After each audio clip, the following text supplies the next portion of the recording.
Y va. Bueno, otra vez, buenos días a todos los presentes. En primer lugar, gracias por lo que voy a exponerles, gracias por su atención. Y bueno, mi nombre es Génesis Melgarejo y a mí me tocó exponer el día de hoy lo que es la fisiología cardiovascular.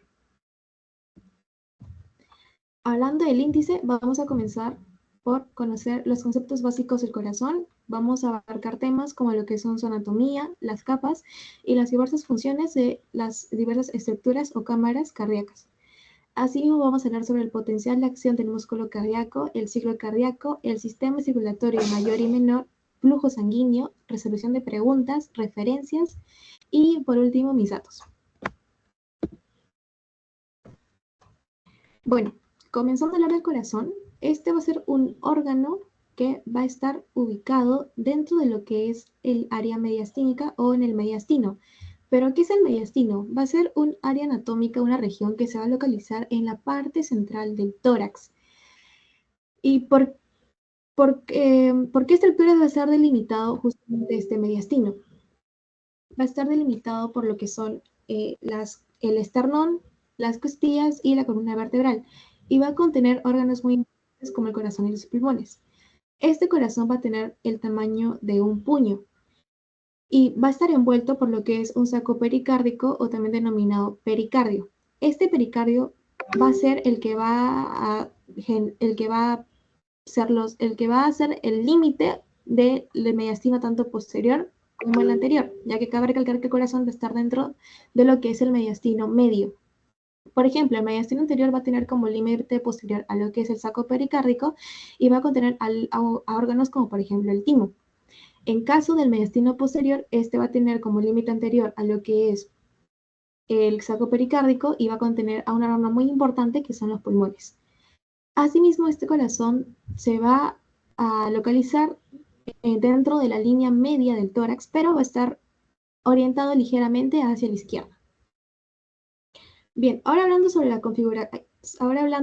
configuración externa del corazón, acá, sobre la configuración externa del corazón, vamos a ver que este corazón en su cara anterior va a estar dividido en dos cámaras superiores o denominadas aurículas o cámaras inferiores denominadas ventrículos.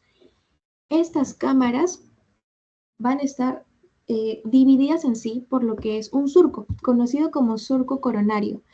Este surco coronario, como les había mencionado, va a ser quien va a dividir las cámaras auriculares y las ventriculares, que van a tener una función muy importante en lo que es el bombeo cardíaco.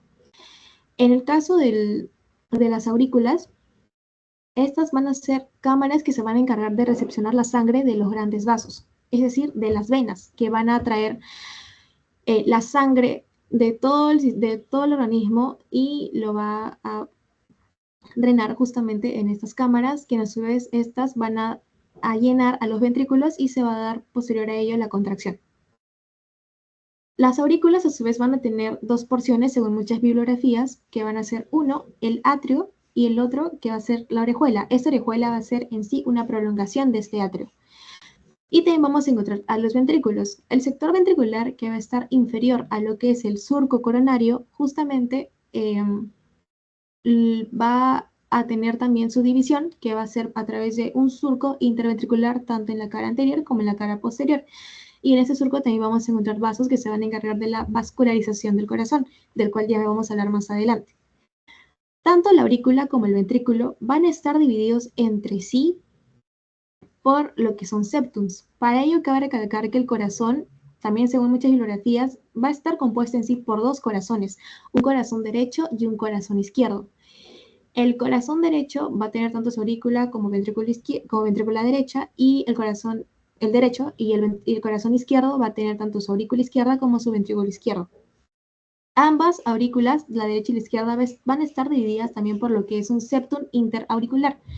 Y a su vez vamos a tener también un septum interventricular que va a dividir a lo que es el ventrículo derecho y el ventrículo izquierdo.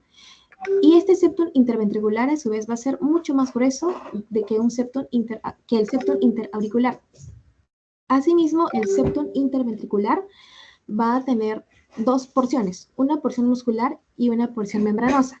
En la porción membranosa de lo que es el septum interventricular vamos a encontrar a fascículos especializados en el sistema de conducción cardíaco, que va a ser el haz de His. Bien, ya hablando de lo que es la configuración externa, vamos a hablar ahora sobre un poco de la irrigación del corazón. En la cara anterior, justamente como les mencioné en el surco interventricular anterior, vamos a tener lo que es la arteria interventricular anterior. Esta arteria interventricular anterior se va a originar de lo que es la arteria coronaria izquierda. Esta arteria coronaria izquierda, a su vez, se va a originar ¿de dónde? De la valva semilunar izquierda y del seno aórtico.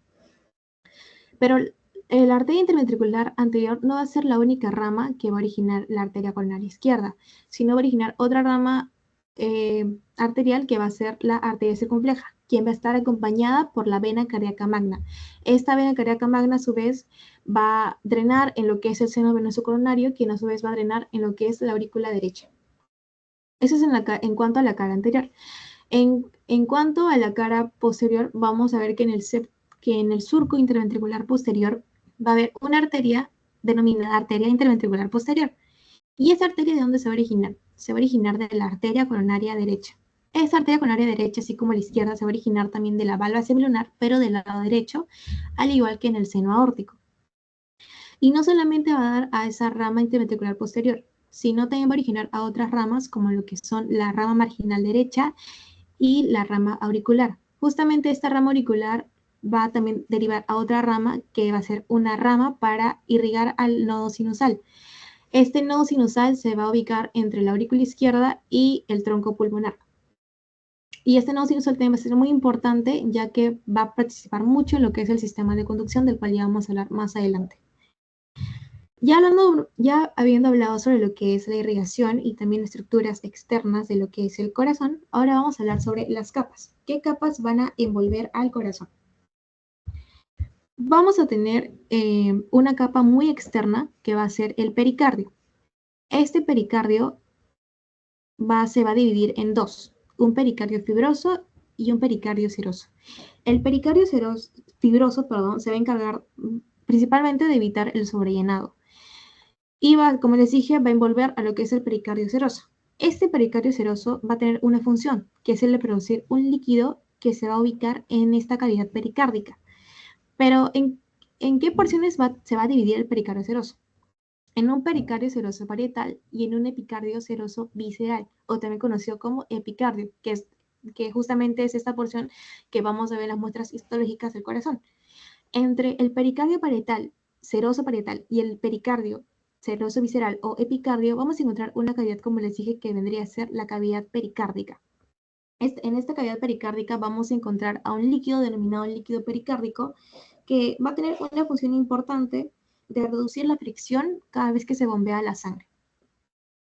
Pero, ¿qué pasa cuando ocurre un derrame de este líquido pericárdico? Cuando ocurre un derrame de líquido pericárdico, va a originar lo que es un taponamiento cardíaco. El taponamiento cardíaco que va a generar va a comprimir el corazón. ¿Y qué va a afectar? El llenado de las cámaras cardíacas, es decir, va a afectar en el bombeo cardíaco. Y también, según la patología del líquido pericárdico, se puede dividir o clasificar según diversos factores. Por ejemplo, según su instalación, su tamaño, distribución y composición. Este líquido pericárdico normalmente debe tener un valor de 10 o 15 a 50 mililitros. Ya habiendo hablado sobre la capa más externa, que es el pericardio, ahora les voy a hablar sobre lo que es el miocardio. El miocardio va a ser la capa muscular que se va a dividir en que va a tener diversos componentes. Entre ellos, los más importantes van a ser los miocardiocitos. Estos miocardiocitos se van a dividir en lo que son miocardiocitos contráctiles y también miocardiocitos especializados en la conducción y excitación de las fibras cardíacas para posteriormente generar la contracción. Este miocardio va a ser diferente si es que nos referimos a un miocardio auricular que a un miocardio ventricular. Va a haber otra patología denominada infarto al miocardio, infarto agudo del miocardio. ¿En qué va a consistir? Mayormente en una aterosclerosis de lo que son las arterias coronarias. ¿Qué es eso? ¿Qué significa ese término? Que va a haber una obstrucción que a su vez va a generar una disminución del flujo. ¿Por qué? Muchas veces por la acumulación de partículas de grasa de colesterol malo, o también denominado LDL. ¿Qué va a pasar cuando hay una obstrucción? Que el flujo sanguíneo, a consecuencia de ello, va a disminuir. Cuando reduce el flujo sanguíneo de las arterias coronarias, va a haber un menor flujo de irrigación. Es por ello que también va a haber una mayor demanda de oxígeno que no va a ser correspondido debido a la disminución del flujo. Es por ello que esto puede generar una lesión de los miocardiocitos, lo que a su vez puede generar una necrosis. Bien, ya hablando del miocardio, ahora les voy a comentar sobre el endocardio, que va a ser la capa más interna del corazón y que también va a tener diversos componentes que ya vamos a ver a continuación. Bien, ahora hablando sobre el endocardio. En primer lugar, el endocardio, como les dije, al igual que el miocardio, va a tener diferencias si es que nos referimos a un endocardio auricular o a un endocardio ventricular. En el caso del endocardio auricular, este va a ser mucho más grueso que el endocardio ventricular. ¿Y qué vamos a encontrar en el endocardio? Vamos a encontrar a una capa endotelial que se va a basar en lo que es un epitelio simple plano o en un epitelio escamoso simple, una capa subendotelial que va a estar, como su mismo nombre lo dice, debajo de lo que es la capa endotelial y va a comprender lo que es tejido conectivo conjuntivo y fibras musculares lisas. Y debajo de este vamos a tener a la capa más externa, que es la capa subendocárdica. En esta capa subendocárdica vamos a encontrar a lo que son las fibras de Purkinje. Estas van a estar en el endocardio ventricular. ¿Y qué van a hacer las fibras de Purkinje? Van a ser células cardíacas, musculares cardíacas especializadas en la transmisión del potencial de acción. Es decir, van a ayudar a transmitir impulsos eléctricos en formas de potenciales de acción para generar la contracción del músculo cardíaco o del miocardio. Estas fibras de Purkinje, a comparación de los miocardiocitos normales, o por ejemplo ventriculares o del endocardio, o de la aurícula, van a ser mucho más grandes, van a ser de mayor tamaño y van a estar rodeados de glucógeno. Asimismo van a ser de una tonalidad pálida. Bien, ya hablando sobre las fibras de Purkinje y el endocardio, les voy a comentar ahora sobre el miocardio. Este miocardio, su componente principal va a ser justamente los cardiomiocitos. Estos cardiomiocitos, como les dije, van a ser de distintos tipos. Van a ser auriculares o ventriculares, que van a ser los miocardiocitos o cardiomiocitos contráctiles, y fibras musculares especializadas en lo que es la conducción y la excitación, de los cuales también ya vamos a hablar más adelante. Estos cardiomiocitos se van a encontrar unidos por lo que es una estructura muy abundante en lo que es el miocardio, que van a ser los discos intercalares. Estos discos intercalares van a ser sitios de unión de célula cardíaca a otra célula cardíaca, y también va a estar compuesto por diversos componentes. Este disco intercalar, debido a sus componentes, también va a transmitir o va a beneficiar a la transmisión de lo que es el impulso eléctrico en forma de potencial de acción, para posteriormente conllevar a una contracción. El primer componente de estos discos intercalares va a ser primero lo que es la fascia adherente. ¿Qué es esta fascia adherente? Van a ser uniones o por una porción de los discos intercalares que se va a encargar de unir los extremos de cada cardiomiocito. Y al unir los extremos de cada cardiomiocito va a formar lo que son fibras musculares funcionales. De ahí vamos a tener otro componente que son las máculas adherentes. Estas máculas adherentes se va a encargar también de fortalecer lo que es esta fascia adherente. Y también va a tener otra función muy importante, que va a ser el de evitar que la tensión de cada contracción o la tensión de cada bombeo cardíaco rompa justamente estas uniones entre célula cardíaca a célula cardíaca y que cada una se individualice. Es decir, va a fortalecer, como les dije, la unión de lo que es la fase adherente, que a su vez va a unir a lo que son células cardíacas con otras células cardíacas. Y el último componente, que van a ser las uniones comunicantes o también llamadas uniones en hendidura, que va a ser un componente, por no decir el más importante, pero va a tener un factor vital, ya que gracias a estas uniones comunicantes, que a su vez van a ser permeables a lo que es el líquido intracelular, va a permitir el paso más fácil o la transmisión más favorable de lo que son macromoléculas o iones. ¿Para qué son importantes estos iones? Para poder generar una despolarización y una repolarización de las células cardíacas, por ejemplo, del ventrículo, y así generar lo que es una contracción. Esto ya vamos a ver más adelante hablando del potencial de acción. Y finalmente vamos a tener al endomisio. Este endomisio se va a basar en tejido conectivo que va a rodear cada fibra cardíaca. Al contrario de lo que es el endocardio, este miocardio va a ser mucho más delgado en la aurícula que en el ventrículo, que en este último va a ser mucho más grueso y va a tener una gran amplitud. Y en el caso del miocardio auricular, vamos a ver que va a tener gránulos auriculares. Estos gránulos auriculares van a ser importantes porque van a tener hormonas. ¿Qué hormonas? El factor natriurético auricular y el factor natriurético cerebral. Estos van a tener una función de inhibición, tanto en la inhibición de la liberación de renina y aldosterona, así como inhibir lo que es la contracción del músculo liso. Ahora vamos a hablar del pericardio, que a diferencia del miocardio endocardio, no va a tener no va a tener una variación en lo que es su tamaño ni su composición. Es decir, va a ser de igual tamaño, longitud y diámetro tanto en la aurícula como en el ventrículo. ¿Y de qué va a estar compuesto? Va a estar compuesto mayormente, como podemos ver en la imagen, de un tejido conectivo adiposo, unilocular, y va a estar rodeado por lo que es un mesotelio. Este mesotelio va a comprender células mesoteliales planas y también vamos a encontrar diversos vasos, así como nervios también. Asimismo, podemos encontrar tejido conectivo. Justamente en este pericardio podemos ver que esta capa hace referencia a lo que es un pericardio seroso o también epicardio, y acá es donde se va a localizar lo que es el taponamiento cardíaco, del cual ya les hablé anteriormente. Bueno, y hablando sobre los conceptos básicos de las capas, también a un modo histológico, ahora les voy a comentar sobre lo que es la forma de corazón para pasar ya directamente a lo que es la fisiología del músculo cardíaco. Bien, ahora el corazón va a tener diversas caras, como la cara diafragmática inferior, la pulmonar derecha, pulmonar izquierda, un vértice, una base y una cara anterior. Todo va a tener forma de una pirámide. En el caso de la cara diafragmática inferior, esta va a ser plana y como su mismo nombre lo dice, va a estar en contacto con lo que es el diafragma. Y cabe recalcar que el pericardio fibroso, como podemos ver acá, va a ser el que se va a unir a este diafragma por medio del tendón central del diafragma. Bien, esa vendría a ser la cara diafragmática, que a su vez también va a estar dividida por el surco coronario y va a tener una forma triangular. En el caso de la cara pulmonar derecha, esta va a comprender lo que es, la porción convexa de la aurícula derecha y va a estar en contacto con la cara medial del pulmón derecho. En el caso de la cara pulmonar izquierda, esta va a comprender lo que es todo el ventrículo izquierdo y va a estar en contacto con lo que es la cara mediastínica del pulmón izquierdo. En el caso de la base, esta va a ser redondeada y va a estar compuesta por los dos atrios, tanto atrio ventricular atrio izquierdo como atrio derecho. Mayormente por el atrio izquierdo, que va a comprender la mayor parte de lo que es esta base.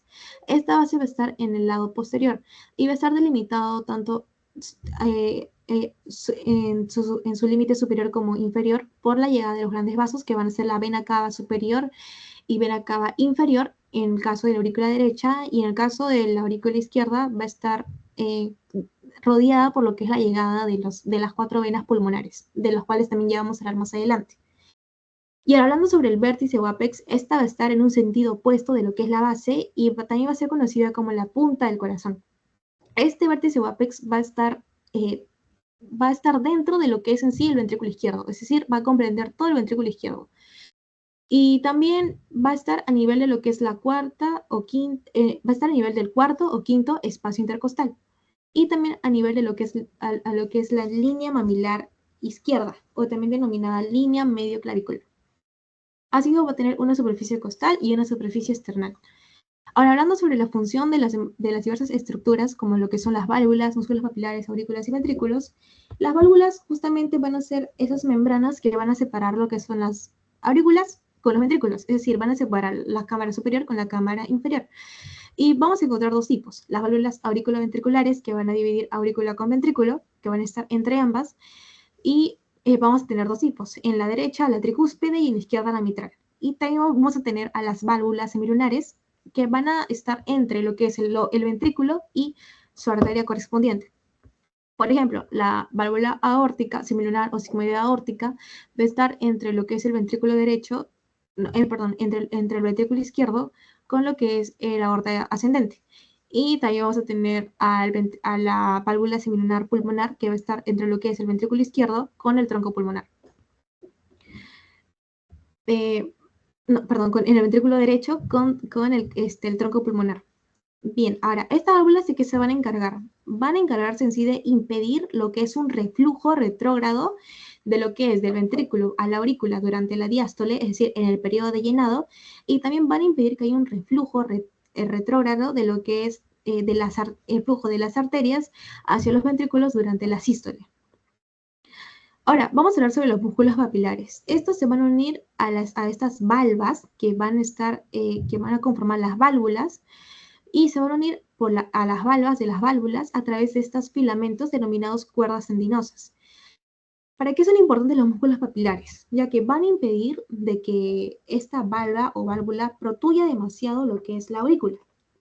Porque ¿qué va a pasar cuando esta válvula va a protuir la aurícula? Pues lo que va a hacer es justamente va a impedir lo que es un flujo continuo. Es decir, va a hacer que no haya un correcto llenado ventricular, ya que la sangre puede regresar a lo que es la aurícula y por ende no haya un correcto bombeo y a su vez disminuir lo que es el gasto cardíaco.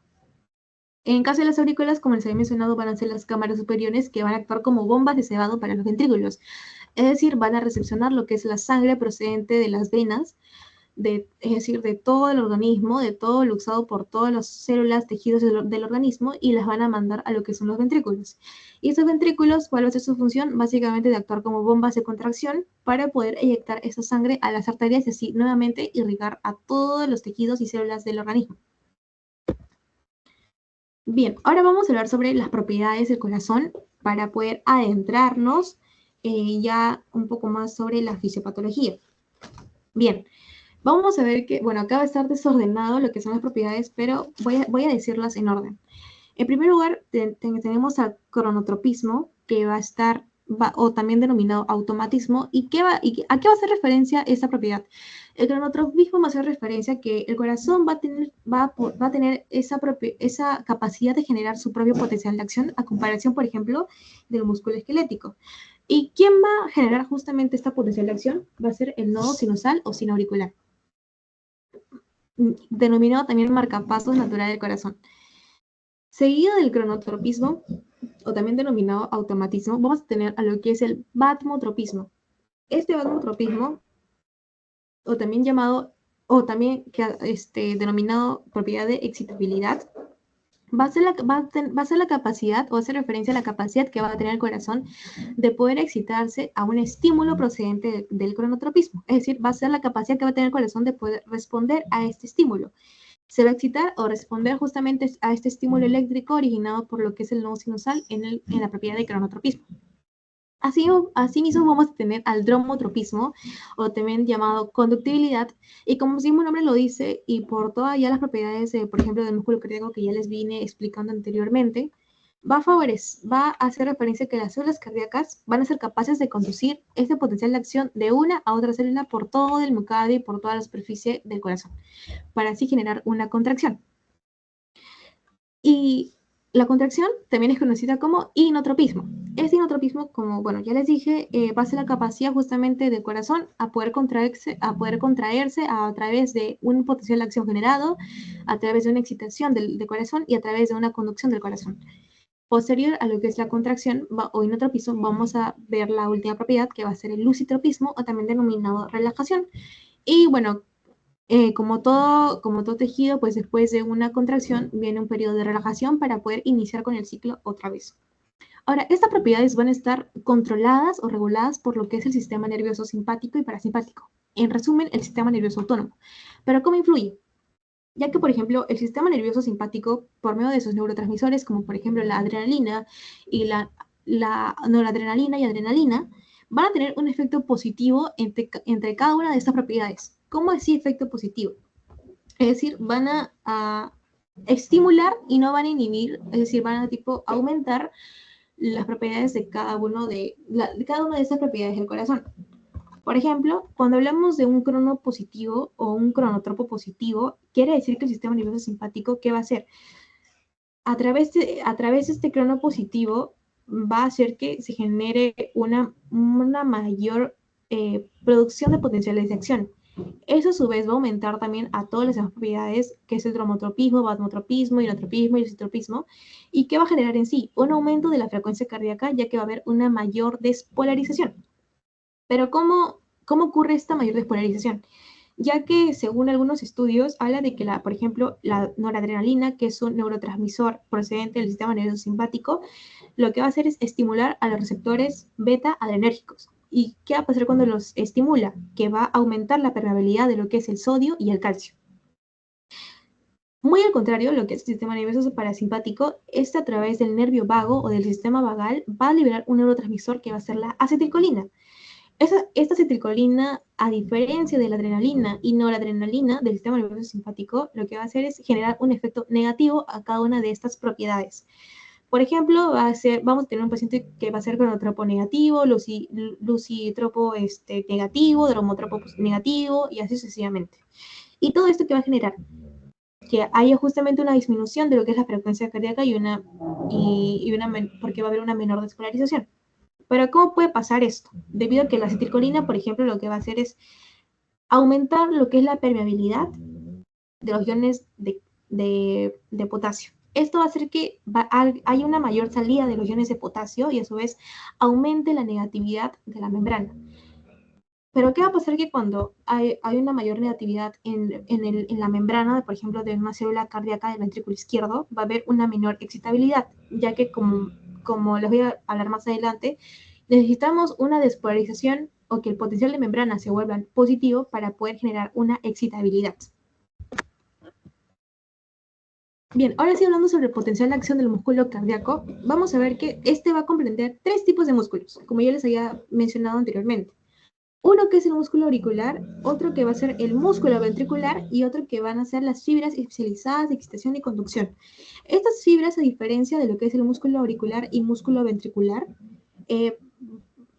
si bien es cierto, van a ser expertos en lo que es la excitación y conducción del potencial, es decir, transmisión del potencial de acción, van a tener una contracción muy débil. ¿Y esto por qué? Porque van a tener muy pocas fibrillas contráctiles a través de los miocarocitos contráctiles del músculo auricular y del músculo ventricular.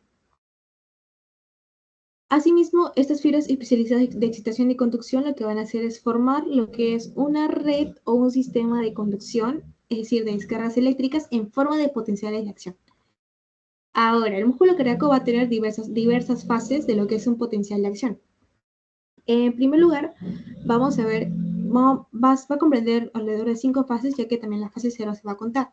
¿Y en qué va a consistir la fase 0? La fase 0, bueno, no puedo dibujar, pero explicándoles a detalle, esta fase 0 va a consistir en que se van a abrir dos tipos de canales en el músculo cardíaco. Uno que va a ser los canales rápidos de sodio, es decir, va a entrar mucho sodio, y canales de calcio tipo L. Para ello hay que saber que el potencial de acción va a iniciar desde un voltaje muy negativo, que en este caso podemos ver acá, que sería aproximadamente de menos 85 milivoltios, y va a ascender a lo que es un voltaje positivo, como podemos ver acá en la fase 1 de este gráfico, que va a ser aproximadamente más 20 milivoltios.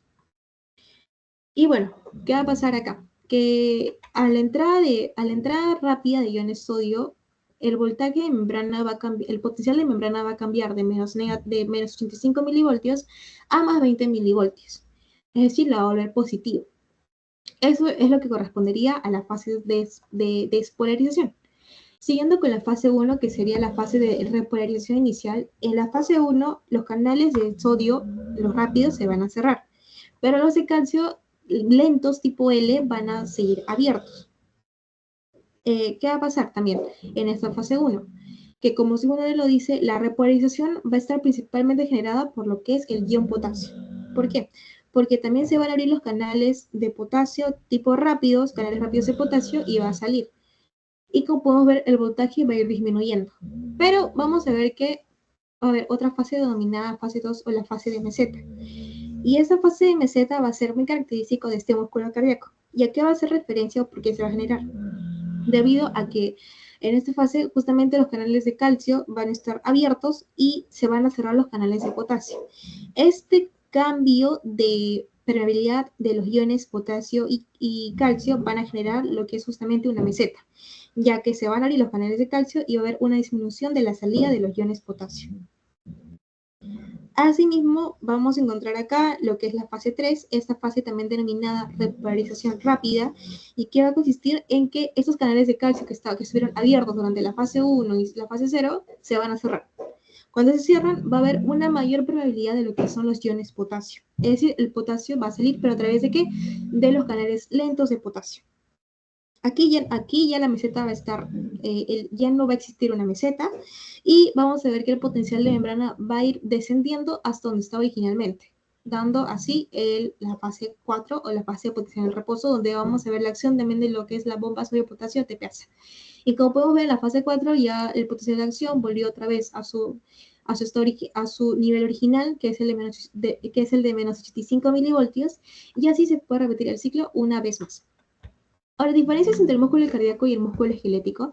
Vamos a ver que el músculo cardíaco se va a activar por lo que son los canales rápidos de sodio y calcio tipo L, es decir, canales lentos, mientras que el esquelético, su potencial de acción se va a originar básicamente por la apertura súbita de lo que son los canales rápidos de sodio, nada más, no los de calcio. A diferencia del músculo esquelético, el músculo cardíaco va a obtener este calcio de que va a formar la fase de meseta a través del líquido extracelular. En cambio, el músculo esquelético lo va a originar a través de lo que es el retículo endoplasmático. Asimismo, la duración de contracción del músculo cardíaco va a ser mucho mayor que la duración de contracción del músculo esquelético. Este potencial de acción, como les dije, se va a originar desde el nodo sinoauricular y va a viajar por todo el ventrículo a través del haz auriculoventricular. También en este proceso de potencial de acción vamos a encontrar un periodo refractario. ¿A qué hace referencia este periodo refractario? Va a ser un intervalo de tiempo que va a comprender aproximadamente de 0,02 segundos, de 0,02 a 0,3 segundos.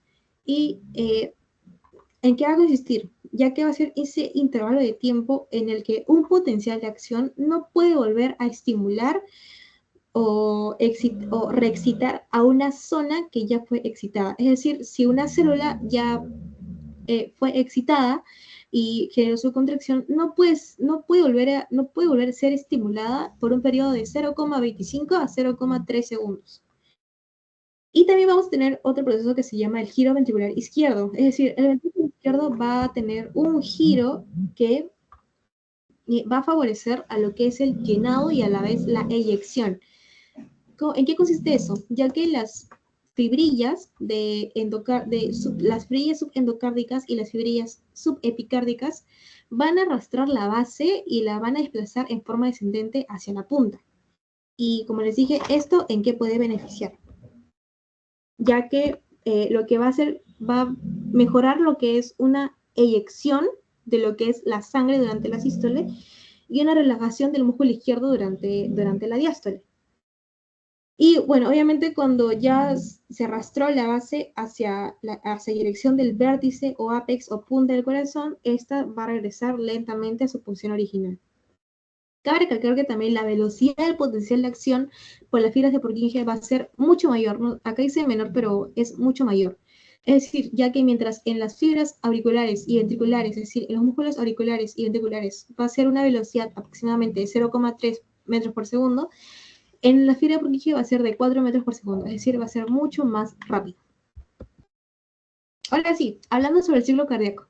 ¿Qué es el ciclo cardíaco? Va a ser ese periodo o ese intervalo de tiempo que va a comprender desde un latido hasta el bombeo cardíaco hasta el bombeo cardíaco siguiente. ¿Cómo así? Es decir, que va a ir desde un latido o un bombeo cardíaco hasta el otro. Y va a tener una duración aproximadamente de 0,7 a 0,9 segundos. ¿Y por qué se va a dar este ciclo cardíaco? Ya que, como les dije, se va a dar un potencial de acción que se va a originar en el nodo sinusal o en el nodo sinoauricular. Este ciclo cardíaco se va a dividir en dos procesos muy importantes, en la diástole y en la sístole. La diástole va a ser un proceso mayormente pasivo en el que no va a haber una contracción ventricular ni auricular, y se va a dividir a su vez en lo que es una relajación isovolumétrica y en un llenado, quien a su vez se va a dividir en una fase rápida y en una fase lenta. Posteriormente vamos a tener a la sístole, que se va a dividir en lo que es una sístole auricular, contracción isovolumétrica y en una eyección. Esta sí va a ser una fase activa donde va a ocurrir se va a necesitar una fuerza mayor de lo habitual para poder generar un bombeo cardíaco. Ya les voy a explicar cómo. Asimismo, cabe recalcar que la diástole va a disminuir con el aumento de la frecuencia cardíaca, ¿pero por qué se va a dar esto? Ya que la diástole va a ser un proceso menor a lo que es la sístole y es por ello que va a estar más disminuida cuando la frecuencia cardíaca va a estar muy elevada, ya que va a haber una mayor sístole debido a que tiene que haber una mayor contracción o un bombeo cardíaco. Pero esto en qué puede afectar, ya que si es que disminuye la diástole, el volumen de llenado hacia los ventrículos va a ser menor. Es decir, va a haber un menor flujo sanguíneo o un menor volumen de eyección hacia los grandes vasos o arterias, como el aorta ascendente y el tronco pulmonar. Bien, ahora estoy hablando sobre la relajación isovolumétrica. En este periodo, ¿qué va a pasar? Es que en este periodo va a haber un volumen que va a quedar restante en los ventrículos, que va a ser denominado, como podemos ver acá, un volumen telesistólico, que va a variar de 40 a 50, pero mayormente 50 mililitros. En este periodo de relajación isovolumétrica va a comenzar lo que es la relajación de los ventrículos posterior a su contracción. Y la sangre de las venas, es decir, de las venas cava superior, inferior, seno coronario y de las venas pulmonares, va a empezar a llenar otra vez las aurículas. En este punto la presión auricular va a ser mucho menor que la presión ventricular, mientras que la presión ventricular va a ser nuevamente menor a lo que es la presión arterial. Cuando se va a empezar a llenar de sangre las cámaras auriculares o las cámaras superiores cardíacas, la presión auricular va a superar a lo que es la presión ventricular, dando así entrada a lo que es la fase de llenado, de la diástole. En esta fase, la sangre procedente de las venas y que fue a la aurícula va a ser llenado a lo que son los ventrículos, debido a que va a haber una disminución en la presión ventricular y va a ser superado por lo que es una presión auricular. Entonces va a haber una fase de llenado rápido y una fase de llenado lento. En esta fase se va a llenar los ventrículos aproximadamente en lo que es un 70%. En este punto, las válvulas auriculoventriculares van a estar abiertas y las sigmoideas van a estar cerradas. Es una respuesta muy clara de que las válvulas auriculoventriculares tienen que estar abiertas, debido a que si es que están cerradas no podría haber un paso de flujo entre la aurícula hacia el ventrículo. Bien, ahora, de posterior a lo que es el llenado y del llenado ventricular, vamos a dar ya entrada a lo que es la fase de la sístole. Vamos a comenzar con la sístole auricular. ¿Por qué se va a dar una contracción auricular? Ya que, como habíamos mencionado, en la fase de diástole, en el llenado, solamente el 70% del flujo se va a ir hacia el ventrículo por un proceso pasivo. Mientras que la sístole auricular va a necesitar una contracción para poder verter el ventrículo el 30% restante.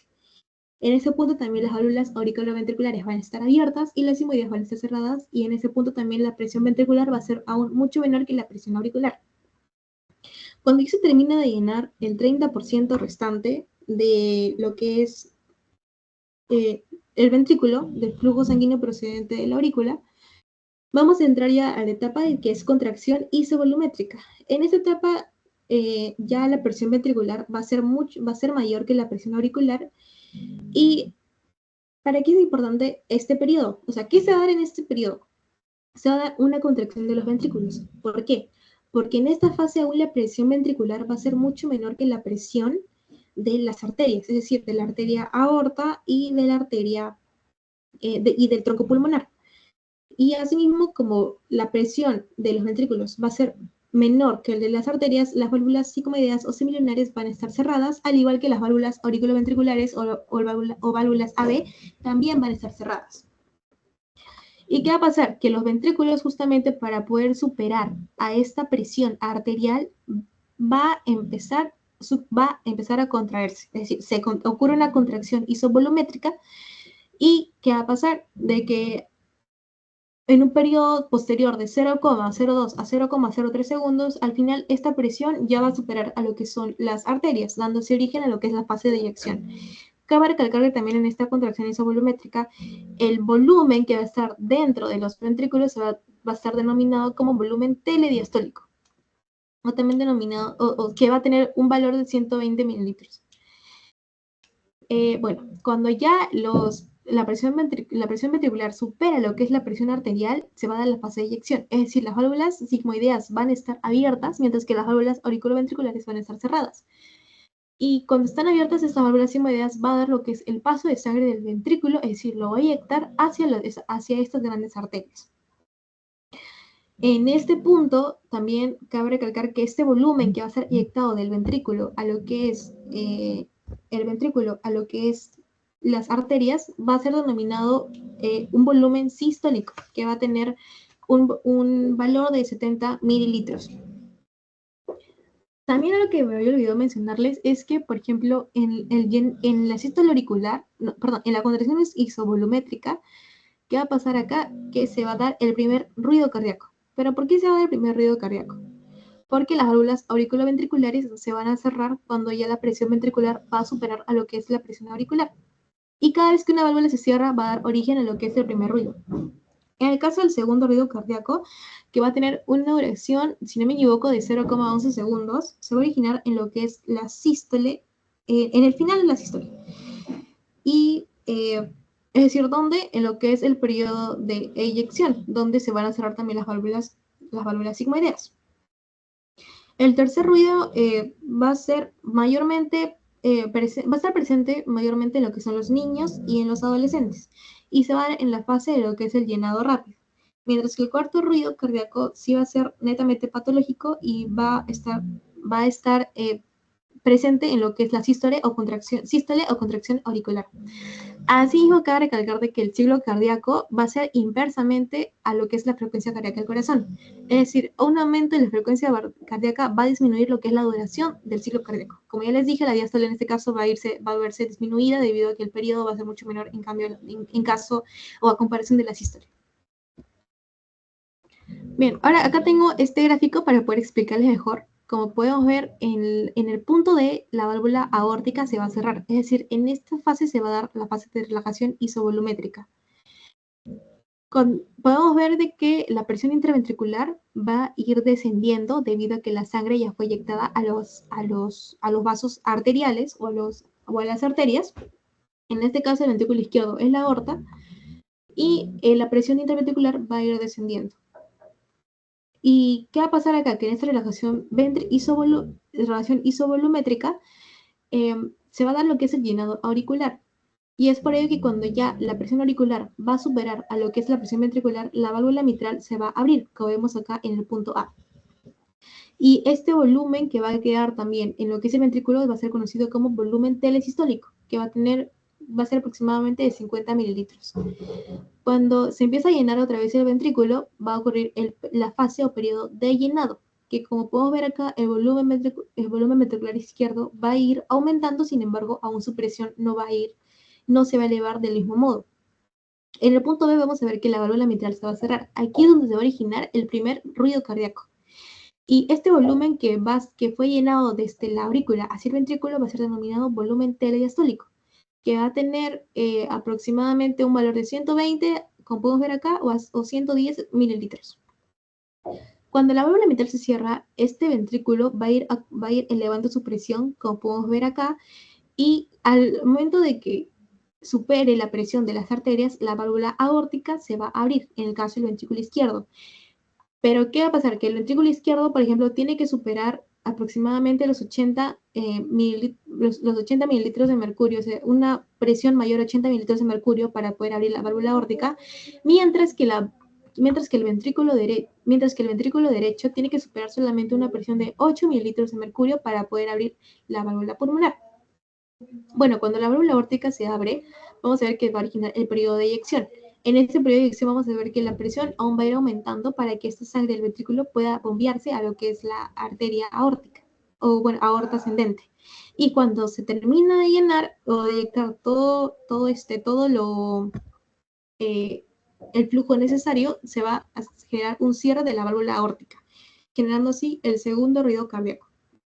Ahora, ¿para qué es importante de que el ventrículo aún tenga sangre, o sea, necesita un residuo de sangre, en este caso el volumen telesistólico, que va a ser como de 50 mililitros? Eso también va a ser denominado fracción de eyección. ¿Y por qué es importante? Ya que si es que el ventrículo no va a contar con un volumen sobrante, va a haber una parte durante todo el ciclo cardíaco en que el ventrículo no va a tener el suficiente flujo para poder bombear hacia las arterias. Es decir, que si no existe un flujo preexistente o ya un flujo presente en el ventrículo al momento del ciclo cardíaco, pues la continuidad de este bombeo cardíaco va a verse afectado, ya que el ventrículo en algún punto, como les dije, puede como puede requerir más sangre de lo que tiene. Es decir, va a haber un retraso en lo que es el bombeo y a su vez va a interrumpir la continuidad de la contracción. Es como un modo de reserva para poder hacer que la contracción sea aún más continua y no tenga algún tipo de retraso. Bien, ya que terminamos de hablar sobre la fisiología, de lo que es el ciclo cardíaco y todo lo demás, les voy a explicar ahora sobre lo que es el sistema cardiovascular. ¿Qué es el sistema cardiovascular? Va a ser una red o un conjunto de vasos, es decir, venas, arterias y todo ello que va a favorecer lo que es el transporte de nutrientes y de combustible o metabolitos necesarios a todas las células o tejidos del organismo. Y también va a recoger como los productos de desecho o posiblemente tóxicos o nocivos. El sistema cardiovascular va a tener un órgano principal, el encargado de todo, que va a ser el corazón. Y se va a dividir en una circulación mayor y una circulación menor. Vamos a comenzar por lo que es la circulación menor. En este caso ya les dije de que el ventrículo derecho va a estar conectado con lo que es el tronco pulmonar. Es decir, la circulación menor va a basarse básicamente en la circulación del corazón hacia los pulmones, mientras que la circulación mayor, o también denominada circulación sistémica, se va a basar en el transporte o en el paso y flujo del corazón por el ventrículo izquierdo hacia la aorta, quien va a su vez irrigar a todo el sistema o a todo nuestro organismo, ya que va a ser una arteria muy grande y muy gruesa que va a tener muchas ramas y va a poder cumplir lo que es la irrigación de todos nuestros órganos y a su vez cumplir su función metabólica. Bien, entonces comenzando por la circulación menor. Vamos a ver de que la aurícula, en este caso la derecha, va a recibir sangre de lo que son las venas cavas, tanto superiores, inferiores y también del seno coronario. Esta sangre va a irse hacia lo que es el ventrículo derecho. Cuando se va al ventrículo derecho, después de todo el proceso de contracción que ya les he mencionado, va a inyectar la sangre hacia lo que es el tronco pulmonar o la arteria pulmonar. Cabe recalcar que esta sangre que va a llegar a la aurícula derecha va a ser una sangre desoxigenada o pobre en oxígeno, ya que el oxígeno ya que la sangre recogida por las venas, es decir, por la función de drenaje de las venas, ya va a tener una carencia de oxígeno debido a que este ya fue previamente utilizado por todas las células de nuestro tejido o de nuestro organismo. Entonces, cuando el ventrículo derecho va a inyectar la sangre a la arteria pulmonar, esta va a viajar a través de su rama derecha y rama izquierda a lo que es el pulmón izquierdo y el pulmón derecho respectivamente. Esta sangre en estos pulmones se va a encargar por un proceso de difusión de oxígeno, es decir, por la respiración se va a cargar del ion oxígeno. ¿Y qué va a pasar? Que también va a botar el CO2 a través de la respiración. Cuando esta sangre ya va a ser oxigenada, va a regresar al corazón, pero ¿a través de qué? De la vena pulmonar, que van a ser aproximadamente 4 venas. Y esa sangre ya va a ser muy rica en oxígeno, también denominada sangre oxigenada. Es decir, del ventrículo derecho, del corazón, va a salir sangre desoxigenada, pero va a llegar en el corazón izquierdo una sangre oxigenada. Cuando llega esta sangre oxigenada a la aurícula derecha, a la aurícula izquierda, que como ya les he mencionado va a comprender la mayor parte de la base, que en la base va a llegar las 4 venas pulmonares, que va a traer un flujo sanguíneo oxigenado, es decir, con una rica carga en oxígeno.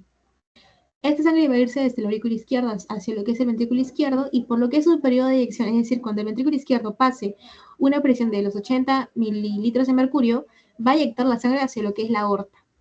Esta aorta sí o sí necesita lo que es la sangre oxigenada, ya que necesita justamente este oxígeno para poder llevar este oxígeno a todas las células de nuestro organismo y que éstas cumplan su función metabólica.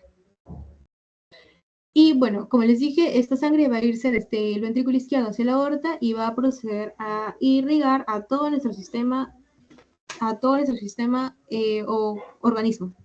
Y así es como se daría una circulación mayor. Mayormente las venas lo que van a hacer es traer sangre oxigenada, perdón, sangre desoxigenada, y las arterias mayormente van a transportar lo que son sangre oxigenada. Sin embargo, hay una excepción que es el tronco o arteria pulmonar, como podemos ver acá, que esta no va a llevar sangre oxigenada como todas las demás arterias, sino va a llevar una sangre desoxigenada a los pulmones para que acá se pueda oxigenar y cargar de oxígeno. Ya hablando del sistema cardiovascular, vamos a hablar sobre las arterias y las venas. Las arterias, ya para hablar de una manera rápida, van a mejorar, van a tener un mejor control de lo que es la presión y el volumen del flujo sanguíneo a comparación de las venas. ¿Por qué? Esto debido a una composición histológica que van a tener las arterias a comparación de las venas. Las arterias en este caso van a tener una abundante túnica media. Esta túnica media de las arterias va a estar compuesta por lo que son fibras o fibrillas o contráctiles, es decir, fibras elásticas y fibras musculares. Como esta túnica media va a ser más abundante, va a haber un mayor control, como les dije, del volumen y de la presión. En cambio, las venas, por el contrario, a comparación de las arterias, va a tener una predominancia en lo que es la túnica adventicia y no tanto en lo que es la túnica media. Y como no pueden controlar tanto lo que es el volumen y la presión sanguínea, va a hacerlo por medio de unas estructuras que va a tener, que son las válvulas. Estas venas van a tener válvulas en las venas que son de mediano y pequeño calibre, y justamente se van a encargar del transporte de flujo. Pero ¿qué va a pasar? Que con la edad muchas veces estas válvulas ya van a dejar de funcionar, generando así que la sangre no pueda fluir, por ejemplo, de los miembros inferiores, generando así un coágulo y generando no hay una correcta circulación del flujo sanguíneo, generando así una patología muy conocida que son las varices. Y como podemos ver, las venas se van a clasificar en vena de gran calibre, de mediano calibre y una vénula, al igual que las arterias, una arteria elástica o de gran calibre como la arteria aorta, una arteria muscular y una arteriola. Ahora, ya para terminar y pasar a las preguntas, vamos a hablar sobre el flujo sanguíneo. ¿Por qué tenemos que conocer cómo se moviliza el flujo sanguíneo? Ya que justamente este nos va a permitir conocer cómo así se mueve la sangre. Por ejemplo, si nos dimos cuenta, en el corazón la sangre siempre va a un punto donde hay menor presión, de menor presión hacia, o sea, va a ir de donde hay mayor presión hacia donde hay menor presión. Y todo este movimiento del flujo sanguíneo y los factores que influyen van a ser estudiados por lo que es la hemodinamia. Esta hemodinamia, por ejemplo, va a comprender diversas leyes, como por ejemplo la ley de Ohm y la ley de Poiseuille. Pero que hay que tener en contexto algo primero, que como podemos ver en la imagen de acá, del lado izquierdo, cuando mayor sea el diámetro de un vaso, es decir, de un calibre, va a haber una menor velocidad de flujo. Es decir, cuando, por ejemplo, haya una obstrucción en este nivel de la luz, por ejemplo, la presión va a ser muy alta, o sea, la presión del flujo va a ser muy alta. ¿Por qué? Ya que este diámetro va a disminuir.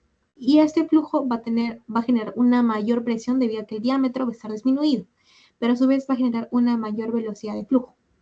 Para ello, hay que relacionar flujo con el término de volumen y velocidad hasta donde la sangre puede fluir, es decir, qué tan rápido va. Y esta velocidad, como les dije, va a ser influenciado por lo que es el diámetro y el área de sección transversal de los vasos sanguíneos. Ahora vamos a hablar sobre la ley de Ohm. La ley de Ohm, en este caso, va a explicarnos cómo se va a mover la sangre. Como podemos ver acá, su fórmula es flujo es igual a diferencia de presiones sobre resistencia. Porque vamos a explicar en esta imagen que está al costado. Vamos a ver que acá tenemos un vaso en el que vamos a tener presión 1 y presión 2. Vamos a suponer que la presión 1 sea igual que la presión 2. Cuando estos dos van a ser iguales, la sangre se va a quedar estancada. ¿Por qué? Porque la sangre siempre va a viajar a un punto donde hay mayor presión a donde hay menor presión. Si ambos puntos van a tener una presión, van a tener un valor igual de presión, la sangre se va a quedar estancada. Sin embargo, si la presión 1, por ejemplo, si en el punto 1, P1, por ejemplo, en este lado de acá puede tener lo que es una obstrucción, por ejemplo, un coágulo, lo que va a hacer es que acá va a haber una mayor presión que en el punto 2, haciendo que la sangre viaje del punto 1 hacia el punto 2. Eso es lo que nos quiere dar a entender básicamente la ley de Ohm, que la sangre siempre se va a mover a un punto donde haya menor presión a comparación de donde haya mayor presión. Asimismo, la sangre siempre va a estar en contacto con lo que es el endotelio, es decir, con la túnica íntima de las arterias, que acá, bueno, también olvidé mencionarles. Es decir, las arterias y las venas van a tener lo que es una túnica íntima, que va a ser la capa más interna y con la cual va a estar en contacto con lo que es la luz. Justamente en esta luz va a transitar lo que es el flujo sanguíneo. Entonces, este flujo sanguíneo siempre va a estar en contacto con lo que es esta túnica íntima, es decir, con el endotelio. Y mayormente cuando una persona ya es avanzada de edad, este endotelio también puede generar lesiones, ya que este endotelio en toda nuestra vida, es decir, cada vez que pasa por la túnica íntima, va a generar una fuerza de fricción. Ahora vamos a hablar sobre la resistencia. La resistencia va a ser ese impedimento que va a reducir el flujo. Es decir, si hay una mayor resistencia, va a haber un menor flujo. Y también, si hay una mayor resistencia, va a haber una mayor presión. ¿Por qué? Porque el flujo tiene que aumentar su presión para poder vencer el valor de la resistencia. Es por ello que podemos ver acá que el flujo sanguíneo va a ser directamente proporcional a la diferencia de presiones, pero va a ser inversamente proporcional a lo que es la resistencia. En el caso de la ley de Poiseuille, vamos a ver que esta nos va a explicar mayormente lo que son los factores que intervienen en la resistencia. Es decir, la resistencia va a estar relacionada directamente con la viscosidad, porque mientras hay una mayor viscosidad va a haber un menor flujo o una disminución en lo que es un flujo continuo o flujo laminar, como muchos nos han enseñado. Es decir, vamos a tener dos tipos de flujo, un flujo laminar y un flujo turbulento. En el caso del flujo laminar, esto va a ser un flujo ideal, unidireccional, que va a generar una menor resistencia posible. En el cambio, el flujo turbulento va a ser un flujo que va a generar una mayor resistencia, es decir, va a ser multidireccional, es decir, no va a ir solamente por una dirección de manera continua, sino va a estar en contacto con diferentes porciones de la túnica íntima. Asimismo, la resistencia va a estar relacionado con lo que es una longitud del vaso sanguíneo, porque obviamente a mayor longitud va a haber un mayor flujo y a la vez puede haber un mayor obstáculo, es decir, una mayor resistencia. A comparación si es que la longitud fuera menor, pues, ¿no? Ya que ahí el valor de resistencia va a disminuir. Sin embargo, va a ser inversamente proporcional a lo que es el radio, es decir, cuando hay un mayor radio del vaso o del calibre, va a haber un menor contacto, es decir, una menor resistencia del flujo. Es decir, si es que hay un mayor radio, va a haber un mayor flujo y a la vez una mayor resistencia, ya que el flujo y la resistencia siempre van a estar directamente proporcional. Terminando con ello, ahora vamos a hablar sobre las preguntas y su resolución. En primer lugar, vamos a esta pregunta del ENAM 2018, nos comenta qué electrolito se encarga de la repolarización del corazón. Como les viene diciendo, va a haber dos procesos muy importantes en lo que es la contracción. Uno que va a ser la despolarización y otro que va a ser la repolarización. ¿Quién se va a encargar de la despolarización? La entrada de sodio y de calcio. Es decir, estos dos no pueden ser las alternativas. En cambio, que les comenté que va a haber una fase de repolarización inicial y una fase de repolarización final o también rápida o lenta. En el caso de la repolarización inicial, ¿por qué se va a dar? Porque se van a abrir los canales de potasio. Y en la otra fase de repolarización, que va a ser la repolarización final, también se van a abrir los canales de potasio. Es por ello que el electrolito va a ser el encargado de la repolarización del corazón, va a ser el potasio. La siguiente pregunta nos habla sobre un varón de 45 años con angina de pecho, perfil lipídico, con hipercolesterolemia marcado con LDL, colesterol muy alto. Es decir, este LDL o también denominado colesterol malo es el colesterol o las partículas lipídicas que se van a acumular en lo que es la túnica íntima de los vasos y así generar una obstrucción o también denominada arteriosclerosis. Arteriosclerosis, por ejemplo, de la arteria coronaria derecha o la izquierda, lo que a su vez puede generar, por ejemplo, un infarto agudo del miocardio, ya que, como les dije, cuando hay una obstrucción, va a haber un menor flujo y a su vez va a haber un menor flujo cargado de oxígeno. Es decir, el miocardio va a necesitar va a necesitar oxígeno que no va a ser transportado, es decir, no va a ser transportado con los niveles ideales o requeridos por el flujo sanguíneo de las arterias coronarias. A diferencia, por ejemplo, del colesterol bueno, o también llamado HDL, que este sí se va a ir directamente al hígado y lo que va a hacer es reducir justamente las grasas y todo ello. Asimismo dice el caso de que se va a evidenciar una obstrucción de la rama coronaria izquierda y nos pregunta, ¿qué capa vascular se encontraría comprometida? Esta pregunta fue del ENAM 2021 extraordinario. Como ya les dije, la arteria y las venas, principalmente la arteria, porque acá nos menciona sobre la arteria coronaria izquierda, va a tener 3 capas, la túnica íntima, la túnica media y la túnica adventicia. Pero yo les comenté que había una capa que va a estar directamente en contacto con lo que es el lumen o la superficie, y el cual también el flujo va a tener mucho contacto y va a generar una fricción en esto. Y que también con el paso de los años puede generar microlesiones. Esta va a ser la túnica íntima, ya que la túnica adventicia va a ser la más externa, la media básicamente se va a encargar de lo que es permitir a las arterias adecuarse a los niveles o elevados o disminuidos de volumen y de presión, pero la túnica íntima va a ser esa que va a estar en contacto con el lumen y donde se van a depositar justamente estas partículas de grasa o de LDL, colesterol muy alto. Finalizando con la última pregunta, vamos a hablar sobre la ley de Starling, que nos dice, la ley de Starling explica bien los fenómenos cardíacos. Para ello hay que volver a lo que es el tema de ciclo cardíaco, en este punto de acá, porque este ciclo nos va a dar 2 conceptos muy importantes. Uno que es la precarga y otro que es la poscarga. ¿Qué va a ser la precarga? La precarga va a ser ese grado de tensión que va a sufrir el miocardio o el músculo cardíaco en el momento del llenado. Es decir, cuando el ventrículo se va a empezar a tensionar antes de su contracción, es decir, aún no se va a contraer, pero justamente va a tener esa tensión debido al llenado de la aurícula. Eso va a ser conocido como la precarga. Y como les dije, va a corresponder a la fase de llenado. Y también vamos a tener a la fase de la poscarga. Esta poscarga básicamente es la presión o la tensión que va a tener el ventrículo para poder inyectar la sangre hacia las arterias.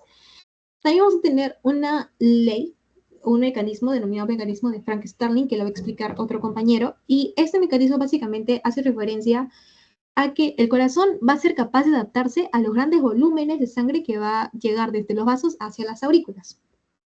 ¿Y qué va a pasar?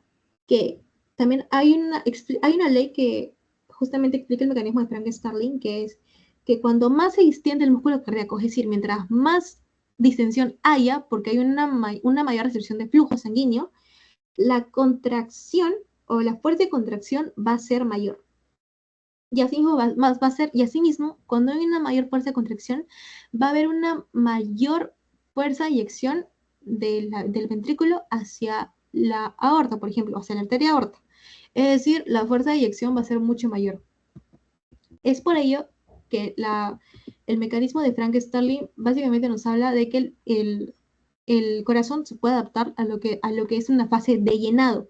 Es por ello que la fase de llenado va a estar relacionado con lo que es el mecanismo de Frank Starling. Y por ello la última pregunta de acá nos menciona, que nos pregunta, la ley de Starling explica bien los fenómenos cardíacos de la precarga. ¿Por qué la precarga? Porque les mencioné que la precarga justamente va a ser esa tensión que va a tener el músculo, el ventrículo al momento de un periodo de llenado. Y como les dije, mientras hay mayor tensión en un periodo de llenado, es porque puede haber un mayor flujo. Y este corazón se va a adaptar a lo que es este mayor flujo de llenado, explicado por la ley de Frank Starling. Pregunta de salud en el 2015. Y bueno, estas serían mis referencias y mis datos. Muchas gracias.